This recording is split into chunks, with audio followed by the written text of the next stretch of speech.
देखिए आज हम 4 स्ट्रक्चर पढ़ाएंगे और एक ट्रांसलेशन का रूल्स है और I think that these are very important to the point of translation. यह अनुवाद के दृष्टिकोण से आप देखिएगा तो सबसे महत्वपूर्ण है।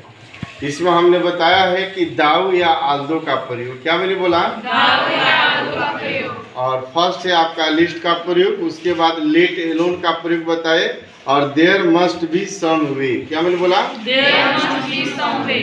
अर्थात please take your seat, don't disturb me, please come to the point. I have mention that हमने 4 प्रयोग आपको बताया है।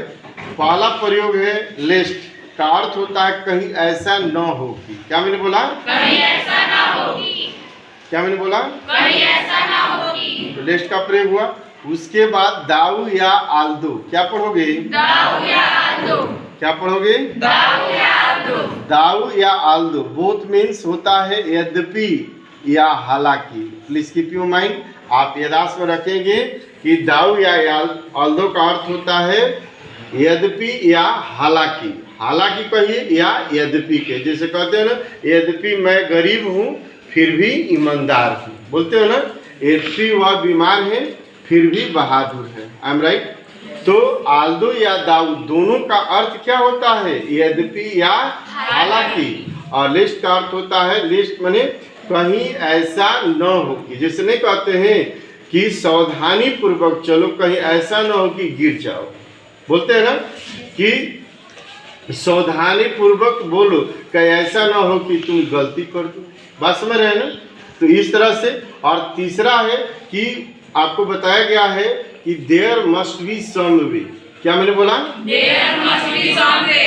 कोई तो रास्ता होगा, कोई तो तरीका होगा। आप बोलते हैं ना कि कोई तो तरीका होगा इस चीज को पाने के लिए, कोई तो रास्ता होगा, कोई तो विधि होगा, कोई ना कोई तो मतलब कि तरीका होगा जिससे कि हम उस चीज को हासिल कर सके। जैसे हमने लिखा है कोई तो, इसमें लिखा है ना या मेंशन है कि कोई तो तरीका होगा अंग्रेजी बोलने का, कोई तो तरीका होगा इस प्रश्न को हल करने का, कोई तो तरीका होगा इस घर को बनाने का, कोई तो तरीका होगा इस पेड़ को काटने का, कोई तो तरीका होगा उस वस्तु को बेचने का। तो आप कोई तो तरीका होगा, कोई तो रास्ता होगा, कोई ना कोई विधि होगा, मेथड होगा।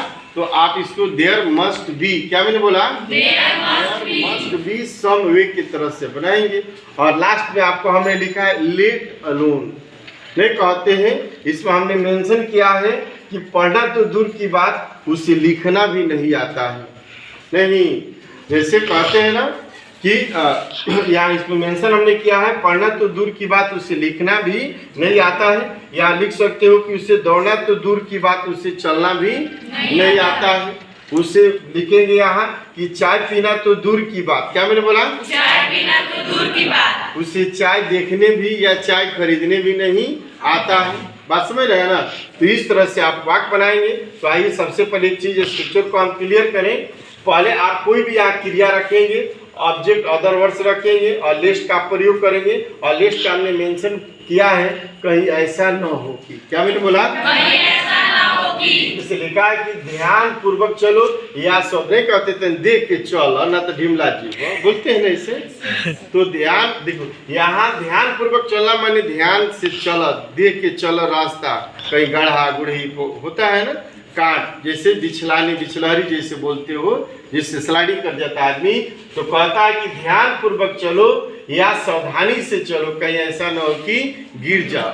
लिखा है ना कि कठिन परिश्रम करो कहीं ऐसा न हो कि फेल कर जाओ। बात होता है ना? तो लिखा है कि walk carefully लेस्ट you should fail, या स्वामी शुड का प्रयोग आप कीजिएगा। कोई doubt?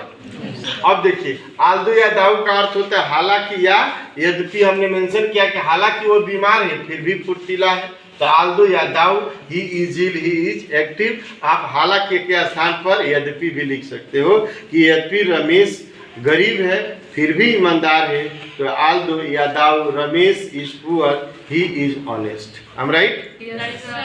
Second thing is that, third है आपका structure there must be some way, कोई तो तरीका होगा। क्या मैंने बोला? कोई तो तरीका होगा। जैसे कोई तो तरीका होगा अंग्रेजी बोलने का, कोई तो तरीका होगा उर्दू लिखने का, कोई तो तरीका होगा इस प्रश्न को हल करने का, कोई तो तरीका होगा पौधा लगाने का, कोई तो तरीका होगा अंग्रेजी सिखाने का, तो आप there must be some way to speak English, हमने कहा कोई तो तरीका अंग्रेजी बोलने का, तो there must be some way to speak English, कोई तो तरीका अंग्रेजी लिखने का, बस यहाँ चेंज कर दिया गया कि there must be some way to write English, कोई तो तरीका होगा किताब खरीदने का, there must be some way to buy a book, कोई तो तरीका होगा कंप्यूटर चलाने का, there must be some way to operate the computer. तो नाउ यू कैन ट्रांसलेट, आप इस प्रकार से बना सकते हैं। अब लेट अलोन होता है कि तो दूर की बात, नहीं कहते कुर्सी तो दूर की बात, ओकरा घर खटियो नहीं बैठने के लिए बोलते हैं, बात समझ रहे हैं ना।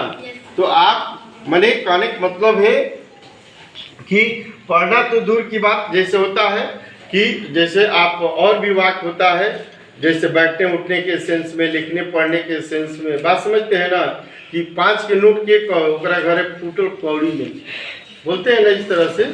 तो आप बना सकते हैं, पढ़ना तो दूर की बात, उसे लिखना भी नहीं आता है, he does not even know how to write let alone read. तो आप इस प्रकार से 4 स्ट्रक्चर दिए हैं, चारों बना सकते हैं, और इसी पर आधारित आपका जो वीकली टेस्ट होता है उसमें हमने ट्रांसलेशन इस पर दिया है। इसके पहले आइदर और नाइदर न और एंड का प्रयोग हमने पढ़ाया है, जो आपको एक बात रोज रिपीट करने से कोई फायदा नहीं है। कल हमने स्ट्रक्चर पर दिया था। Thank you.